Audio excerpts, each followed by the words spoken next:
ठीक है बेटा। अब देखो, इस हुजूम में आगे आगे चल रहे हैं सालिम अली, अपने कंधों पर सैलानियों की तरह अपने अंतिम सफ़र का बोझ उठाए।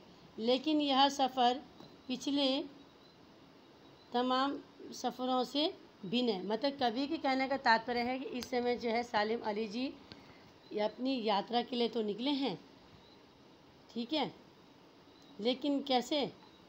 ऐसी यात्रा जिस यात्रा पर जाकर वो कभी वापस नहीं आ पाएंगे, ठीक है। अंतहीन सफ़र, जिस सफ़र का कभी अंत नहीं है, ठीक है। अब तो वे उस वन पक्षी की तरह प्रकृति में विलीन हो रहे हैं जो ज़िंदगी का आखिरी गीत गाने के बाद ही मौत की गोदी में जा बसा हो। क्योंकि ठीक है, क्योंकि सालिम अली जी की मृत्यु हो चुकी है, तो अब ऐसा लग रहा है कि जैसे कोई पक्षी अंत समय में अपनी चहचहाट सबको सुना करके प्रकृति में विलीन होता है, उसकी मृत्यु हो जाती है, ठीक है।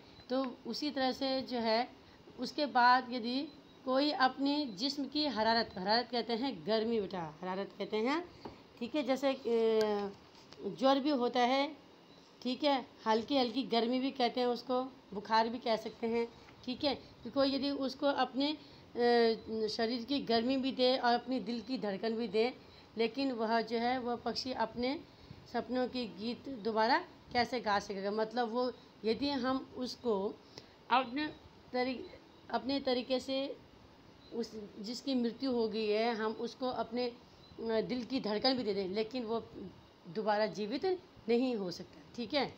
मुझे नहीं लगता कि कोई इस सोए पक्षी को जगाना चाहेगा। अब लेखक कह रहे हैं कि ऐसा अब हर कोई जो उनकी अंतिम यात्रा में शामिल था, हर किसी को दुख था, लेकिन वो उनको ऐसा लग रहा कि कोई उनको जगाना नहीं चाहेगा। क्योंकि वर्षों पूर्व को सालिम अली ने कहा था, लोग पक्षियों को आदमी की नज़र से देखना चाहते हैं, यह उनकी भूल है, ठीक है।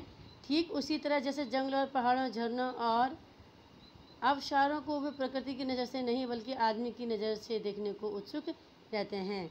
भला कोई आदमी अपने कानों से पक्षियों की आवाज़ का मधुर संगीत सुनकर अपने भीतर रोमांच का फूटा महसूस कर सकता है, ठीक है। अब कवि के कहने का मतलब ये है कि सालिम अली कैसे हैं? अनवरत यात्री हैं, बिना थके, कभी थकते नहीं थे। उनके कंधों पर कैसे थी? हमेशा कहती थी यात्रा का उनका सामान लदा हुआ रहता था। क्या नाम, बड़ी बड़ी उनके पास दूरबीन रहती थी ताकि वो पक्षियों को, दूर दूर के पक्षियों को देख सकें, ठीक है। इस दूरबीन से वे क्या करते थे? प्रकृति के सुंदर नज़ारों को भी देखते थे, सुंदर रहस्यों को भी देखते थे, ठीक है। अब कवि के कहने का मतलब यह है कि यदि पंखों पर सवार सामने सपनों का हुजूम, वो कहते हैं कि पक्षियों के रहस्य भरे संसार की परतें खोलने, ठीक है, खोलने का पूरा जो जिम्मा था वो किसने उठा रखा था? सालिम अली जी ने, ठीक है। अब सालिम अली ये कह रहे हैं कि यह सफ़र अन्य सफ़र से भिन्न है। वो भिन्न क्यों है? क्योंकि पिछले सफ़र में क्या था कि जब वो जाते थे तो वो वापस लौट करके आते थे, ठीक है, लेकिन अब ऐसा नहीं होएगा, ठीक है। अब उनको ऐसा लग रहा है कि वो चले तो गए लेकिन कभी लौट करके वापस नहीं आएंगे। परंतु इस सफ़र में लौटने का कोई अवसर तो है ही नहीं, यह तो मृत्यु की अंतिम यात्रा है, इससे कोई भी नहीं लौटा है, ठीक है। एहसास की ऐसी मिथक की उबड़ खाबड़ ज़मीन पर जन्मे मिथक का नाम है सालिम अली, ठीक है। क्योंकि वो पूरी ताउम्र ज़िंदगी भर जो है वो क्या करते रहे? प्रकृति की सुरक्षा और पक्षियों की सुरक्षा के विषय में चिंतित थे। पता नहीं इतिहास में कब कृष्ण ने वृंदावन में रासलीला रची थी और शोक गोपियों को अपनी शरारतों का निशाना बनाया था, कब माखन भरे भांडे फोड़े थे और दूध छाली से अपने मुंह भरे थे, कब वाटिका में छोटे छोटे किंतु घने पेड़ों की छाँव में विश्राम किया था, कब दिल की धड़कनों को एकदम से तेज करने वाले अंदाज में बंसी बजाई थी, और पता नहीं अब कब वृंदावन की पूरी दुनिया संगीतमय हो गई थी।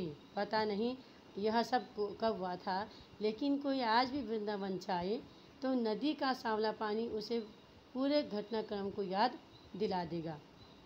ठीक है। हर सुबह सूरज निकलने से पहले जब पतली गलियों से उत्साह भरी भीड़ नदी की ओर बढ़ती है, जैसे उस भीड़ को चीरकर अचानक कोई सामने से आएगा और बंसी की आवाज़ पर सब किसी के कदम थम जाएंगे। कवि के कहने का मतलब ये बेटा कि सालिम अली जी क्या हैं? सालिम